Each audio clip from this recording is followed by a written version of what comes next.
Today we're going to be talking about 5 groundbreaking winter fragrances. If you follow me on a regular basis, you know that I hate using, I guess you would say, superlatives when it comes to fragrances. I think that people tend to overuse them a lot to get clicks, and as a result, it kind of dilutes the fragrance space, if you will, because you end up with fragrances that are just average being called groundbreaking.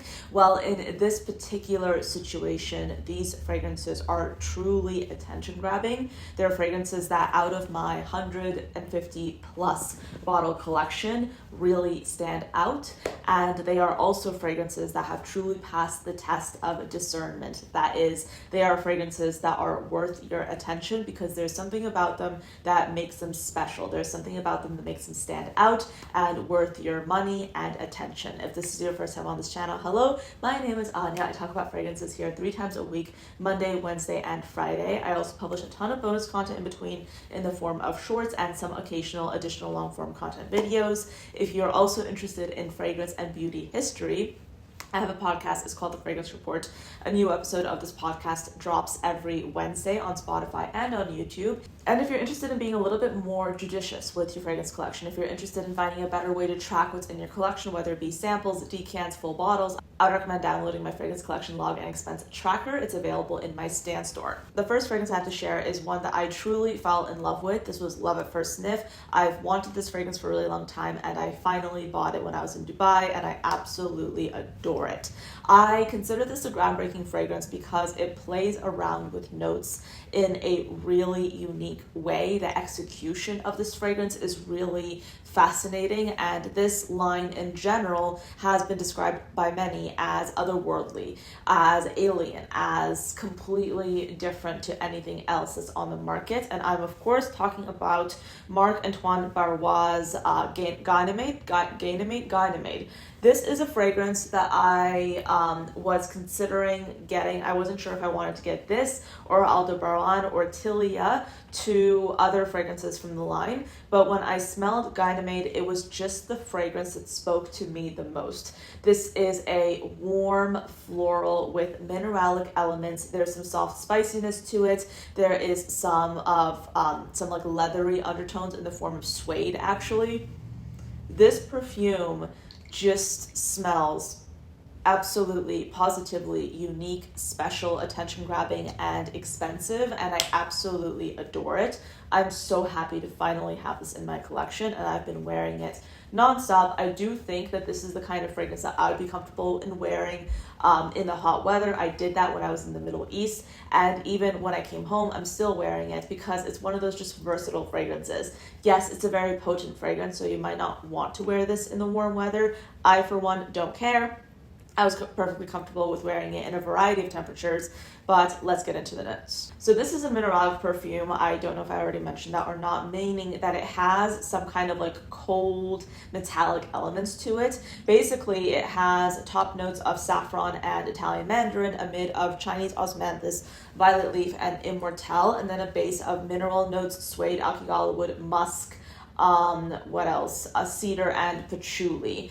This perfume does smell rather otherworldly, and I think it's because the florals in here, they're sweet, but they're not like syrupy sweet, but they're also not indolic. They're just rich and full-bodied, coupled with that slight velvety suede nature, and then that unmistakable mineralic accord that's present throughout this fragrance. This perfume almost smells like, this perfume literally smells like you're basically sniffing beautiful, luscious florals on a spaceship.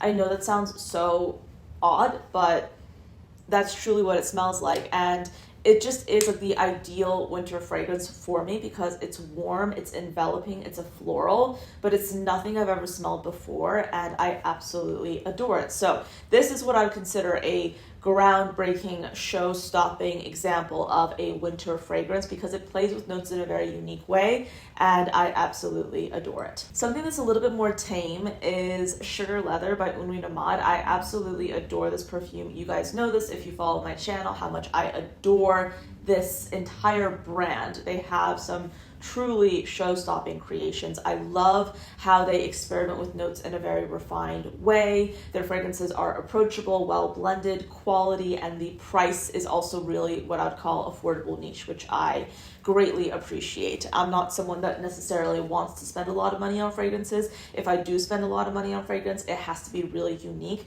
but it's also lovely when you have a brand that focuses on quality, but also pairs that with affordability. Une Nuit Nomade has always been really open when it comes to making their fragrances accessible. So they've always sold their fragrances in a variety of sizes, in a variety of formats. You have the option to choose between packaging or no packaging. You can choose between a 5 milliliter decant or a 2 milliliter sample. They have always done this. I do have an affiliate code with them. It's Anya 10 if you want to save some money. But I've loved this brand for ages. I actually purchased this bottle. This was like one of the first niche fragrances I ever bought. So Sugar Leather is essentially a caramelized suede-like leather fragrance with some resinous notes. It's one of those perfumes that's very well blended to the point that the leather doesn't smell animalic, it smells gourmand. So to a lot of people, they consider this a gourmand scent. I am inclined to also consider this a gourmand scent as well. It's just like a really beautiful, refined fragrance. And by the way, all these perfumes, in my opinion, can be worn by both men and women and anyone else in between. These are fragrances that are truly versatile for a variety of scent profiles and preferences. And when I think of Sugar Leather, I just think of something that's like really cozy, enveloping. There's a soft touch of cinnamon in here, but it's not abrasive in the slightest. This was actually the very first fragrance I ever tried that had cinnamon, that didn't feel scratchy to me, because I tend to be very sensitive to the kind of screechiness that a lot of cinnamon fragrances can have, and this has none of that.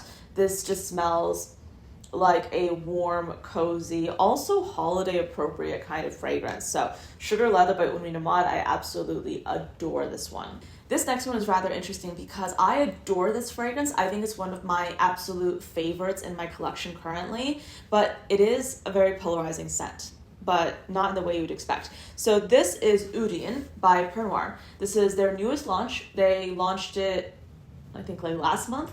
It's basically a fragrance that is inspired by dominance. It's supposed to be an attention-grabbing perfume, and it's a perfume that has notes like leather, okay? It has a very animalic oud.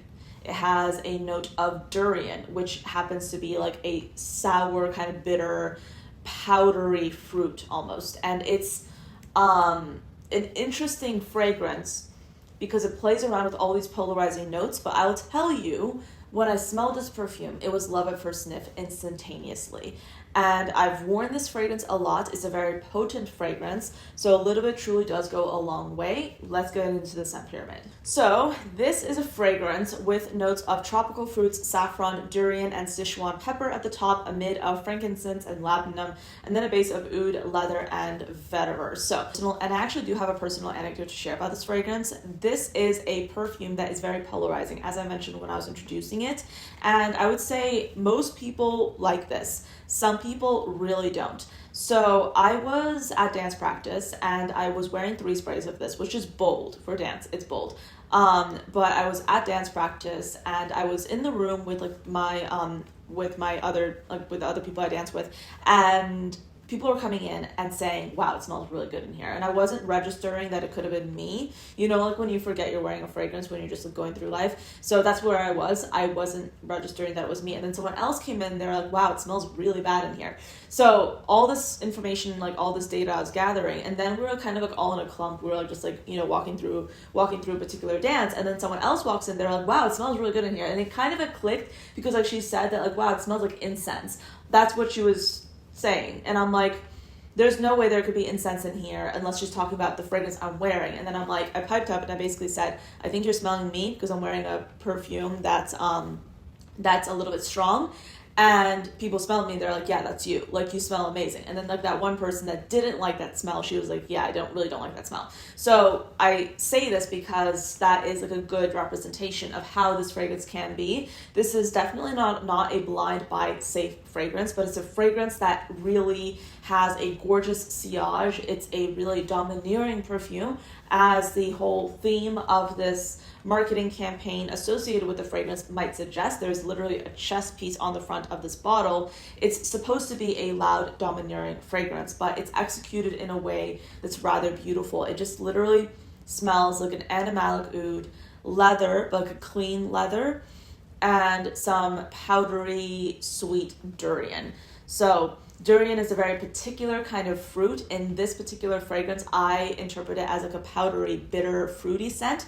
This is a fruity oud, but done in a way that you've never smelled before, unless you've smelled another fragrance that has durian and oud, which is why I call this a groundbreaking perfume, because it truly plays around with notes that I haven't seen paired together before. So I absolutely love this fragrance. You can get it in the Discovery set with Pernoire. I do have an affiliate code for their Discovery set and an additional travel spray, but I do recommend using the code ANYADK for their Discovery set. It's an affiliate code that will get you 20% off, so you can try this and some of their other fragrances. Pernoire is one of those brands that's really high end, so I wouldn't recommend blind buying any of their scents, especially this one, but I would recommend getting the Discovery set first and then seeing how you like it. So definitely recommend trying this. It's truly a groundbreaking fragrance, perfect for winter. It's one of those cozy scents, in my opinion, that just has an amazing sillage that just transcends throughout the cold weather. It's gorgeous. This next fragrance is actually one that I wore last night, and I got several compliments on it. I was layering this with, I think, Ganymede, but I absolutely adore this fragrance. I've loved it for years, and it's truly still, in my mind, a groundbreaking perfume because it's just that good. It's Epiphany by the brand Reinvented. I adore this fragrance. If I had to choose a top 5 in my collection, this would be in my top 5, but also don't make me choose fragrances like that, but this would be in the top 5 easy. I adore this fragrance. Like, if there's such a thing as a signature scent, I think this would be that for me, because it's citrusy, because there's lime in the opening, it's peppery, there's rose in here, there's so much going on in this fragrance. Let's get into the scent pyramid so I can tell you what the notes are. So we have saffron, lime, and bergamot at the top, a mid of orris root, black pepper, kananga, cardamom, and rose, and then a base of incense, cedar, musk, birch, patchouli, benzoin, and licorice. I adore this perfume. I know a lot of people who smell this perfume that also feel the same way. They adore it. I will caution you to say that this is the type of fragrance to consider if you already know you love incense kind of fragrances. If you hate incense, this might not be the perfume for you, because I've gathered feedback from a few people, and the people that don't like incense don't necessarily tend to go for this. I do encourage you to try it regardless, but I don't want to tell you that like this is going to be loved by everyone, because that's just not the case. But it's loved by most people, kind of similar to Oudian in the sense that it experiments with notes in a very interesting, particular, and unique way, to the point that it makes it worth checking out, because there are not a lot of other fragrances that experiment with notes like this. But it's also going to be a polarizing scent, because sometimes people might not be used to smelling a fragrance that has a citrus in the opening, and then floral, and then sandalwood and incense at the base. Like, this is not sandalwood, cedar, woody notes at the base.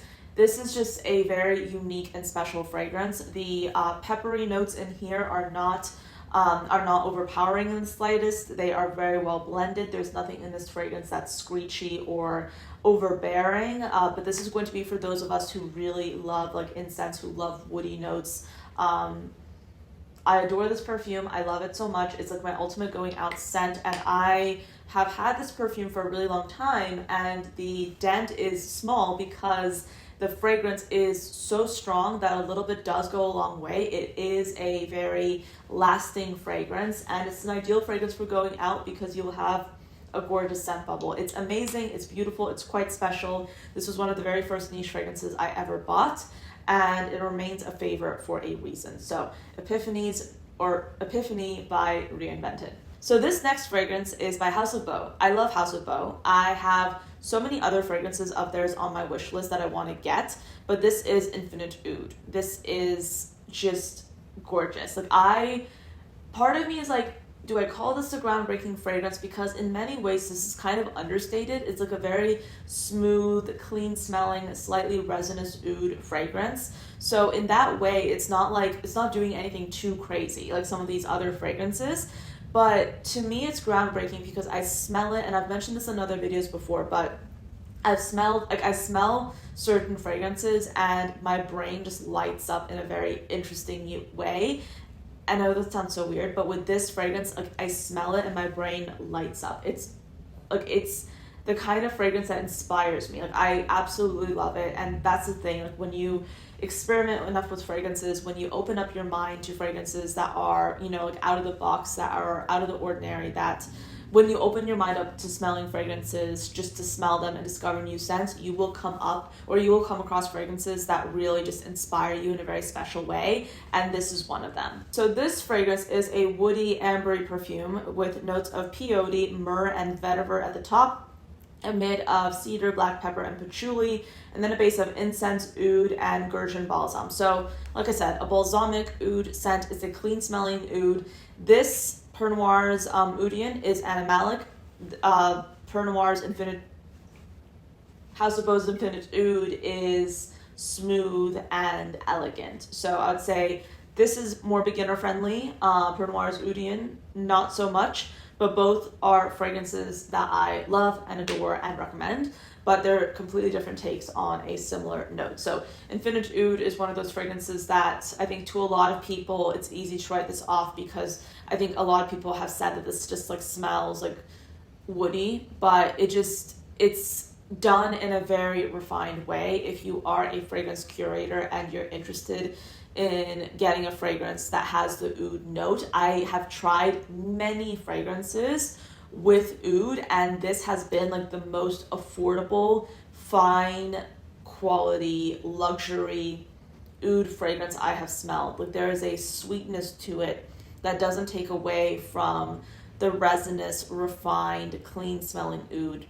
It's just an ultimately gorgeous fragrance. It's one of my like favorite scents in the entire world. I love it so much and I adore it. So, but anyway, those are 5 groundbreaking fragrances I would totally recommend for the winter time. I adore these perfumes. I love these perfumes. I recommend these perfumes, and I don't do that lightly. So let me know, what are the fragrances that you are especially excited to wear this winter? I'm curious to hear your thoughts down below. As always, thank you for watching till the end, and I'll see you next time. Bye.